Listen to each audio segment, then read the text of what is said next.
ನನ್ನ ಹೆಸರು ಯಮುನಾ ಯಾದವ್. ನಾನು BMS ಕಾಲೇಜ್ ಫಾರ್ ವುಮೆನಿಂದ ನಾನು ಆ ಕಾಲೇಜಲ್ಲಿ ನಾನು ಓದ್ತಾ ಇದ್ದೀನಿ. ನನಗೆ 593 ಸ್ಕೋರ್ ಬಂದಿದೆ. ನಾನು ಸ್ಕೋರ್ ಮಾಡಿದ್ದೀನಿ. ಸ್ಟೇಟ್ಗೆ 4th ಟಾಪರ್ ಆಗಿದ್ದೀನಿ ಆರ್ಟ್ಸಲ್ಲಿ. ಹೇಗೆ ಅನಿಸ್ತಾ ಇದೆ? ಇವಾಗ ತುಂಬ ಖುಷಿ ಆಗ್ತಾಯಿದೆ. ಯಾವತ್ತು ನಮಗೆ ಎಲ್ಲರೂ ಬೈದವರು ಇವತ್ತೆಲ್ಲ ಕಾಲ್ ಮಾಡಿಬಿಟ್ಟು ನಮಗೆ ಕಂಗ್ರ್ಯಾಚುಲೇಷನ್ಸ್ ಹೇಳ್ತಾ ಇದ್ದಾರೆ. ಅದಕ್ಕೆ ನನಗೆ ತುಂಬ ಖುಷಿ ಆಗ್ತಾಯಿದೆ. ಎಲ್ಲ ಹಳೆ ಸ್ಕೂಲ್ ಟೀಚರ್ಸು, ನಾನು 5th ಓದ್ದವರು ಯಾರು ಕೂಡ ನಾನು ಮರ್ತಿಲ್ಲ. ಎಲ್ಲ ಕೂಡ ನ್ಯೂಸ್ ನೋಡಿಬಿಟ್ಟು ಎಲ್ಲ ಕಾಲ್ ಮಾಡ್ತಾಯಿದ್ದಾರೆ. ಸೊ ಇದೊಂದು ನನಗೆ ದೊಡ್ಡ ಅಚೀವ್ಮೆಂಟ್ ಅಂತ ತುಂಬ ಖುಷಿ ಆಗ್ತಾಯಿದೆ. ದಿನಕ್ಕೆ ಎಷ್ಟು ಗಂಟೆ ಓದ್ತಾ ಇದ್ರಿ? ನಿಮ್ಮ ಸ್ಟಡಿ ಪ್ಲ್ಯಾನ್ ಹೇಗಿತ್ತು?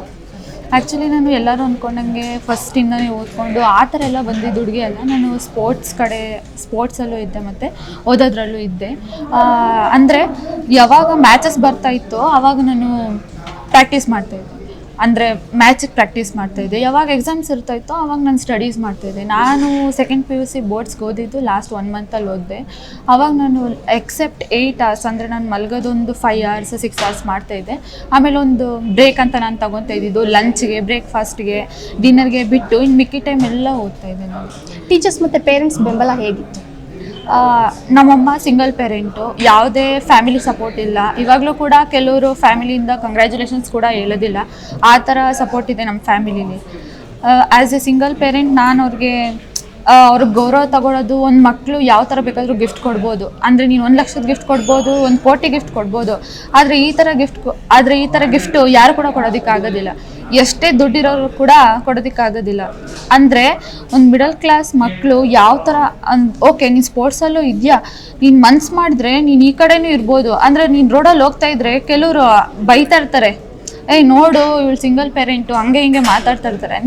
ನಾನು ಇವಾಗ ಇಷ್ಟು ಮಾರ್ಕ್ಸ್ ತೆಗ್ದಿರೋದಕ್ಕೆ ಇವಾಗ ಸೊಸೈಟಿಲಿ ನಮ್ಮ ಅಮ್ಮಗೆ ಯಾವ ಥರ ಗೌರವ ಇದೆ, ಅದಕ್ಕೆ ನಂಗೆ ತುಂಬ ಖುಷಿ ಆಗುತ್ತೆ. ಇದೇ ಗೌರವಗೋಸ್ಕರನೇ ನಾನು ಓದಿದ್ದು. ನಿಮ್ಮ ಯಶಸ್ಸಿನಿಂದ ನಿಮ್ಮ ತಾಯಿ ಇದ್ದಾರೆ ಅಂತ ಹೇಳ್ತೀರಾ? ಹೌದು, ನಮ್ಮ ತಾಯಿ ಇದ್ದಾರೆ ಮತ್ತು ನಮ್ಮ ಅಜ್ಜಿ ಇದ್ದಾರೆ. ಅಂದರೆ ನಾನು ಸ್ಕೂಲಿಗೆ ಸೇರೋದಕ್ಕೂ ಕೂಡ ನಾನು ತುಂಬ ಕಷ್ಟ ಅನುಭವಿಸಿದ್ದೀನಿ ನನ್ನ ಜೀವನದಲ್ಲಿ.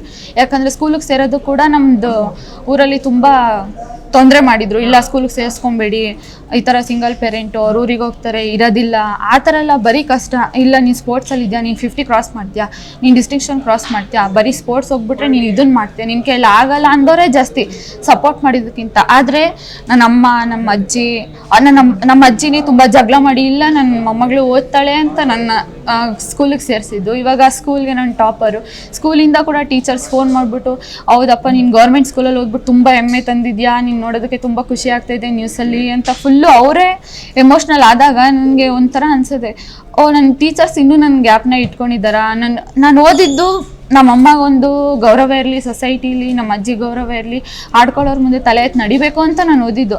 ಆದರೆ ಈ ಥರ ನಾನು ನ್ಯೂಸಲ್ಲಿ ಬರ್ತೀನಿ ಅಂತಲೂ ಅಂದ್ಕೊಂಡಿರಲಿಲ್ಲ. ನಮಗೆ ಬೈದವರೆಲ್ಲ ನಮಗೆ ಕಾಲ್ ಮಾಡಿ ಕಂಗ್ರ್ಯಾಚುಲೇಷನ್ಸ್ ಅಂತಾರೆ ಅಂತಲೂ ನಾನು ಎಕ್ಸ್ಪೆಕ್ಟ್ ಕೂಡ ಮಾಡಿರಲಿಲ್ಲ. ಇವಾಗ ಟೋಟಲಿ ಫುಲ್ಲು ನಮ್ಮ ಲೈಫೇ ಚೇಂಜ್ ಆಗುತ್ತೆ, ಟರ್ನಿಂಗ್ ಪಾಯಿಂಟ್ ಆಗುತ್ತೆ ಅಂತ ನನಗೆ ಅನಿಸ್ತಾ ಇದೆ. ಈ ಎಕ್ಸಾಮ್ ಮುಂದೆ ಏನಾಗಬೇಕು ಅಂತ ಅಂದ್ಕೊಂಡಿದ್ದೀನಿ? ನಾನು ಮುಂದೆ ಕರ್ನಾಟಕ ಅಡ್ಮಿನಿಸ್ಟ್ರೇಟಿವ್ ಸರ್ವಿಸ್ ಆಫೀಸರ್ ಆಗಬೇಕು ಅಂತ ಅಂದ್ಕೊಂಡಿದ್ದೀನಿ. ಮುಂದೆ ವಿದ್ಯಾರ್ಥಿಗಳಿಗೆ ಏನು ಹೇಳೋದಕ್ಕೆ ಬಯಸ್ತೀರಾ? ಏನು ಹೇಳೋದಕ್ಕೆ ಬಯಸ್ತೀನಿ ಅಂದರೆ, ನೀವು ನಿಮಗೋಸ್ಕರ ಓದಬಾರ್ದು. ಅಂದರೆ ಇವಾಗ ಸೊಸೈಟಿ ಏನು ಅಂದ್ಕೊಂಡಿರುತ್ತೆ, ಒಂದು ಹೆಣ್ಮಗು ಅಂತಂದರೆ ಅವರು ಬರೀ ಸರಿ ಅವ್ರ ಅಪ್ಪ ಅಮ್ಮ ಕೂಲಿ ಕೆಲಸ ಮಾಡ್ತಾರೆ, ಅವ್ರು ಕೂಲಿ ಕೆಲಸ ಮಾಡಿದ್ರು, ಅವ್ರ ಮಗಳನ್ನ ಸಾಕಿದ್ರು, ಅವ್ರ ಮಗಳು ಆವ್ರೇಜ್ ಪರ್ಸೆಂಟ್ ತೆಗೆದ್ಲು, ಮದುವೆ ಮಾಡಿದ್ರು ಹೋಗಿದ್ರು, ಇವರು ಸತ್ತೋದ್ರು ಅವರು ಸತ್ತೋದ್ರು, ಈ ಥರ ಇರಬಾರ್ದು.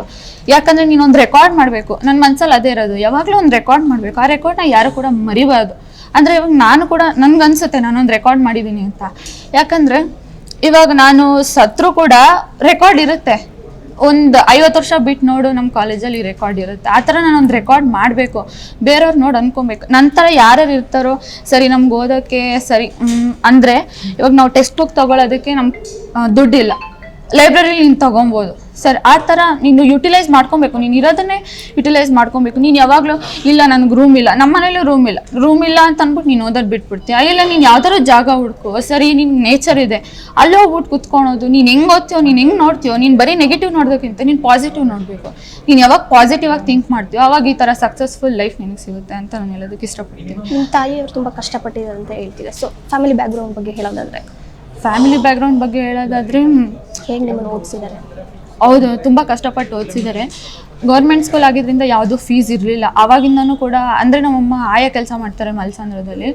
ನಾನು ಫಸ್ಟು ನಮ್ಮಮ್ಮ ಆಯಾ ಕೆಲಸ ಮಾಡ್ತಾರೆ ಅಂತ ಹೇಳ್ಕೊಳ್ಳೋದಕ್ಕೆ ಒಂಥರ ನನಗೆ ನಾಚಿಕೆ ಆಗ್ತಿತ್ತು. ಆದರೆ ನಂಗೆ 10th ಯಾವಾಗ 94% ತೆಗೆದೆ, ಅವ್ರ ಸ್ಕೂಲಲ್ಲಿ ಅವ್ರಿಗೆ ಕೊಡೋ ಮರ್ಯಾದೆ ಬೇರೆ ಆಯಿತು. ಅವಾಗ ನನಗೆ ಅನಿಸ್ತು, ನೋಡು ಅವ್ರಿಗೆ ಎಷ್ಟು ನಾನು ಪ್ರೌಡ್ ತಂದುಕೊಟ್ಟೆ. ಸರಿ, ನಾನು ಯಾಕೆ ಇವಾಗ ಎಲ್ಲ ಕೆಲಸ ಒಂದೇನೆ, ಇವಾಗ ಸರಿ ಓದಿರೋರು ಇಂಜಿನಿಯರ್ಸ್ ಬಂದ್ಬಿಟ್ಟು ಕಸ ಗುಡಿಸ್ತಾರ?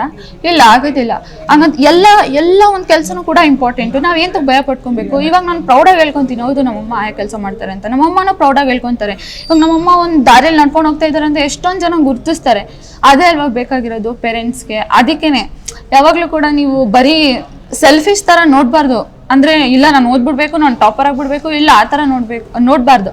ಯಾಕಂದರೆ ನೀನು ಹಿಂದೆ ಕಷ್ಟಪಟ್ಟಿರೋ ನಿಮ್ಮ ಅಪ್ಪ ಆಗಿರಲಿ, ನಿಮ್ಮ ಅಮ್ಮ ಆಗಿರಲಿ, ಸರಿ ನಿನಗೆ ಅಪ್ಪ ಇಲ್ಲ ಅಂತ ನೀನು ಓದೋದು ಬಿಟ್ಬಿಡ್ತೀಯಾ, ಅಮ್ಮ ಇಲ್ಲ ಅಂತ ನೀನು ಓದೋದು ಬಿಟ್ಬಿಡ್ತೀಯಾ? ಇಲ್ಲ, ನಿಂಗೆ ಅಪ್ಪ ಇರಲಿ ಅಮ್ಮ ಇರಲಿ, ನೀನು ಇರೋದ್ರಲ್ಲೇ ನೀನು ಓದು. ನಿನ್ಗೆ ಯಾರ್ಯಾರು ಸಪೋರ್ಟ್ ಮಾಡಿದ್ದಾರೆ. ನನಗೂ ಕೂಡ ನಮ್ಮ ಮನೇಲಿ ರೂಮ್ ಇರಲಿಲ್ಲ. ನಾನು ಒಬ್ಬರು ಅಜ್ಜಿ ತಾತ ಮನೇಲಿ ಓದಿದ್ದು. ಅವ್ರಿಗೂ ಕೂಡ ಇವಾಗ ಎಷ್ಟು ಪ್ರೌಡ್ ಫೀಲಿಂಗು. ನಾವು ಓದಿದ ಸ್ಕೂಲ್ಗೂ ಪ್ರೌಡ್ ಫೀಲಿಂಗು, ಕಾಲೇಜ್ಗೂ ಪ್ರೌಡ್ ಫೀಲಿಂಗು, ನಮ್ಮೊಂದು ಸ್ಟೇಟ್ಗೆ ಪ್ರೌಡ್ ಫೀಲಿಂಗು, ನಮ್ಗೆ ಸಪೋರ್ಟ್ ಮಾಡಿದವ್ರಿಗೆಲ್ಲ ಪ್ರೌಡ್ ಫೀಲಿಂಗ್. ಈ ಥರ ತಂದ್ಕೊಡೋದು ಒಂದು ಬಿಗ್ ಅಚೀವ್ಮೆಂಟ್. ಅದಕ್ಕೆ ನಾನು ನೆಕ್ಸ್ಟ್ ವರ್ಷ ಇನ್ನೂ ಜಾಸ್ತಿ ಸ್ಟೂಡೆಂಟ್ಸ್ ಈ ಥರ ಆಗಿ ಅಂತ ನಾನು ಹೇಳೋದಕ್ಕೆ ಇಷ್ಟಪಡ್ತೀನಿ. ಹಂಗೆ ಬೇರೆ ಎಕ್ಸ್ಟ್ರಾ ಕರಿಕ್ಯುಲರ್ ಆ್ಯಕ್ಟಿವಿಟೀಸಲ್ಲೂ ನೀವು ಇರಿ, ಸ್ಪೋರ್ಟ್ಸಲ್ಲೂ ಇರಿ. ಮತ್ತು ಇದೊಂದು ದೊಡ್ಡ ಮೆಸೇಜು. ಯಾಕಂತಂದರೆ ನಾವು ನೋಡ್ಬೋದು ಯಾವಾಗಲೂ ಅಷ್ಟೇ ಸ್ಕೂಲಲ್ಲಿ ಕಾಲೇಜಲ್ಲಿ ಹೇಳ್ತಾ ಇರ್ತಾರೆ, ಸ್ಪೋರ್ಟ್ಸಲ್ಲಿರೋರು ಹಿಂಗೆ ಅವ್ರ ಕೈಲಿ ತೆಗಿಯೋಕ್ಕಾಗಲ್ಲ, ಆ ಥರ ಎಲ್ಲ ಹೇಳ್ತಾ ಇರ್ತಾರೆ. ಆದರೆ ಇವಾಗ ಅವರು ಮಾತಾಡೋಕ್ಕಿಂತ ಮುಂಚೆ ಒಂದು ಸತಿ ಯೋಚನೆ ಮಾಡ್ತಾರೆ, ಇಲ್ಲ ಆ ಹುಡುಗಿ ಹಂಗೆ ತೆಗ್ದಿದ್ದಾಳಲ್ಲ, ನನಗೆ ಮಾತಾಡ್ಬೋದಾ, ಇಲ್ಲ ಬೇರೆಯವರು ಕೂಡ ಇರ್ತಾರೆ ಆ ಥರ ತೆಗಿಬೋದೇನೋ ಅಂತ ಅವರು ಯೋಚನೆ ಮಾಡ್ತಾರೆ. ಸೊ ನಾನು ಓದಿದ್ದು ನನ್ನ ಸ್ಪೋರ್ಟ್ಸ್ ಡಿಪಾರ್ಟ್ಮೆಂಟ್ಗೂ ಕೂಡ ಒಂದು ಹೆಮ್ಮೆ ತಂದಿದೆ ಅಂತ ನಾನು ಹೇಳೋದಕ್ಕೆ ಇಷ್ಟಪಡ್ತೀನಿ.